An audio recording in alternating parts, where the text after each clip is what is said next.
Now, our next guest is a man of great musical passion and innovation, a pioneer and a champion of Irish music. His singing and songwriting have been described as the gospel which he has spread across the world. He is, of course, Finbar Furey. Very welcome to the show, Finbar. Good early morning to you. Good early, it's very early, isn't it? And I believe you had a late one last night, Mr. Furey. I did. We had a great crack yesterday. We went down to the Powers Court for a game of golf. We played in the Pro-Am. The seniors golf tournament is on there. And we played with Paul Leonard, a beautiful golfer, Joe Dolan, Mick McCarthy and myself. That was the 4-ball. There was no golf. The crack was 90 all the way around, I can tell you that, you know. We didn't win it. Did you not? No. What's your handicap? We'll talk about that later on. You know what that spells, don't you? Bandit. That's what that spells. How are you? I'm in good form at the moment. Just back off a bit of a tour, a small tour that I was doing out in the States. I went down to Seattle and then down to Los Angeles, then into San Francisco, came back. And just taking it handy, you know, just doing what I want to do. I've 7 years away from the band this year now, and life has been perfect, you know, absolutely great. How much time are you spending on the road? Not much. I do about 3 tours a year. Like I did 6 weeks in Australia there before Christmas, and I did 3 weeks in Germany, Holland, Belgium, and I spent then about 4 weeks in the States, and that was it, you know. I think the States is brilliant because you can get everything any time of the day or night there, you know, especially for a musician. You were saying that you're doing some talks now in universities about Irish music and Irish culture. Yeah, I do a lot of universities in the States. It's sort of, it's 1 hour program in the middle of the day, like 2 o'clock, and then I'll do the concert that night, you know, the proper gig that night. But I bring the pipes along and the flutes and that and the guitar, talk about who we are, where the music came from.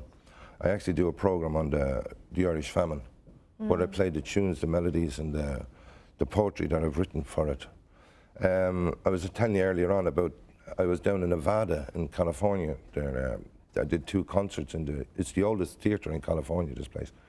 And there's terrific posters as you walk in this place of Mark Twain and all of these, Lily Langtry and all these, you see it only in Judge Roy Bean if you saw the movie with Paul Newman, yeah. And he's in love with Lily Langtry. Well, there's posters over there, you know, and still from the past. And it was wonderful theatre to play. And they came out from the woodwork, the people did. There was Indians came, there was cowboys came, and every one of them had some sort of Irish passion, you know. And I was brought up to a healing stone by these Indians. And on the way up this hill, a healing stone is where you lie down, and you sort of, it's the shape of your body. And you lie down and you sort of say a prayer to the sky. And I think I'm the only white fella that's ever been allowed to lie down on this stone anyway. And these Indians took me up to this graveyard, which was a pioneer's graveyard that came from the famine. And the first grave, I remember it because I just sat there and I was nearly in tears now. The first grave I saw was Sarah Connolly, native of Galway, died aged 18, 1846. And I thought, God help her, you know. And there's lizards running around this place and sort of rattlesnakes and things like that, you know, and cougars. You can hear these cougars coughing, you know, the mountain lions in the distance, you know. And but the whole graveyard was full of people, you know, and I went through nearly all the graves. It was native of Sligo, native of Clare, native of Kildare, native, like everywhere, you know. And I got the story, I went into the library and found a story about them. It was a bunch of these Irish immigrants that came over during the famine, and there was no Irish need apply in New York, and they couldn't get a place, you know, to stay because nobody wanted them. And so they all bunched together and decided to go west, and there was about 200 of them travelled together west. So when they got as far as Nevada, which was just a mountain thing then as the Sierras, they were attacked by Indians. So the story goes that this guy got an arrow in his shoulder. So 3 days later, they decided to take the arrow out of him. And they found out that the arrowhead was made out of a solid nugget of gold. And before this, they were going to have a good war with these Indians, you know. So instead, they made friends with them. So the Indians showed them where to get the gold. And they got it out of the rivers by shaking the moss, because the gold was trapped in the moss. And that's where the 49 gold rush came from? Yes, and then you have the 49ers, the football team and the whole lot. They all sprung out of Nevada. And that's the 49 gold rush, the team and all that. And it was the Paddy started all of that. So when you go back into the graveyard, which I did, I finished the last concert there and I went back up to the graveyard about midnight. And I took out the pipes, and I played the cooling, just a lament on the pipes. And I said, great, fair play to you, you know. So it's, you know, it's, America's full of those places, you know, where the Irish have been. So it's wonderful.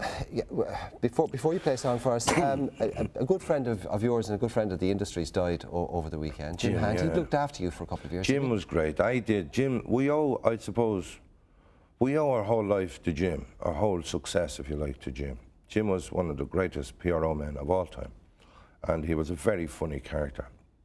And I actually went to see him a few weeks ago before he died, and he sort of would only last 10 minutes because he couldn't hold a conversation. He used to get tired very easy, you know. And on my way out the door, he turned around to me and says, Finny. I said, what, Jim? He says, I was a good one, wasn't I? I said, you were the best, Jimmy. He says, I made you, didn't I?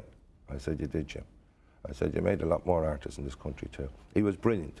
But Jim he had brilliant ideas. Like when you think about the 70s and 80s in this country, you know, like there was the bands, there was folk groups just sprouting up. And for a folk group to get a #1 in Australia with an album called Sweet 16, like we did, that was Jim's work, you know. And till we got to number 12 and Top of the Pops, you know, in England, that was Jim, you know. And like, well, that and a great song, though, it has to be said, and a great performance. Sweet 16 was a great idea. It was Jim's idea because it was written by a Tipperary man. And my father actually used to sing the song. And Jimmy Thornton wrote the song.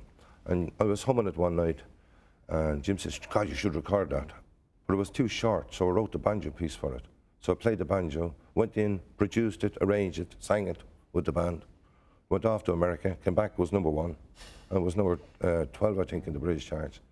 And then #1 in Australia, but then the album came out and that went #1. But like we've had 8 #1 albums in this country. And for a folk band, that's incredible, you know. Listen to me, it'd be an awful pity to have you here with that guitar and not have you actually use it. So any chance of a blast or something? Yeah, well, it's a bit early in the morning to go heavy, you know what I mean? And this voice is like when it gets going now, it's a fairly... So I'll sing you this one, for all the new mammies out there.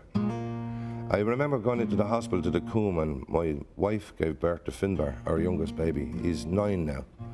He's probably sitting watching this. Cringing. No, he's not. He loves it, actually. He's a very good musician, too. And so I wrote this song, which is now. It's called Wondrous Love. Born to us as sunshine blessed by angels,